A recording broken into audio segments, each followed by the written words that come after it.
Bablu voice کے دیکھنے اور سننے والے معزز دوستوں کو محبت و برا سلام۔ پیارے دوستوں، کچھ دنوں پہلے ایک دوست کے ساتھ مل کر ٹیوشن پڑھانا شروع کیا۔ کافی بچے تھے، مگر ایک چھوٹی بچی تھی جو چوتھی جماعت میں پڑھتی تھی، جبکہ اس کا بھائی چھٹی جماعت میں پڑھتا تھا۔ بچے بہت ذہین تھے، اکثر ہی خاموش کر دیتے تھے۔ ایک دن بچی کہنے لگی، سر، خسرے کیسے کہتے ہیں؟ میں نے کہا خاموش، اور سوچا کہ اس بچی کو کیا جواب دوں۔ پھر میں نے کہا، بیٹا، یہ جو شادیوں میں ناچتے ہیں، سر وہ تو بابا اور ماموں بھی ناچتے ہیں، کیا وہ خسرے ہیں؟ یہ سن کر میں اور میرا دوست ایک دوسرے کا منہ دیکھنے لگے۔ پھر میرے دوست نے کہا، نہیں بیٹا، یہ عورتوں جیسے ہوتے ہیں۔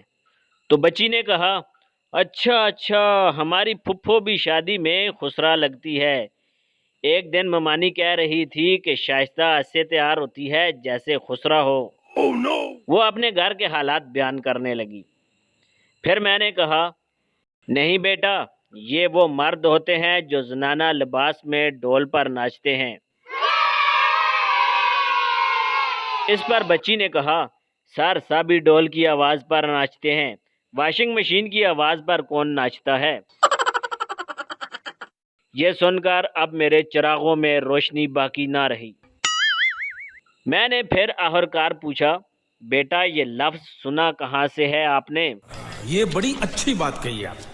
سر وہ باہر دیوار پر لکھا ہوا تھا، یہاں خسرے کے ٹیکے لگائے جاتے ہیں۔ اب واقعی میں خاموش ہو گیا۔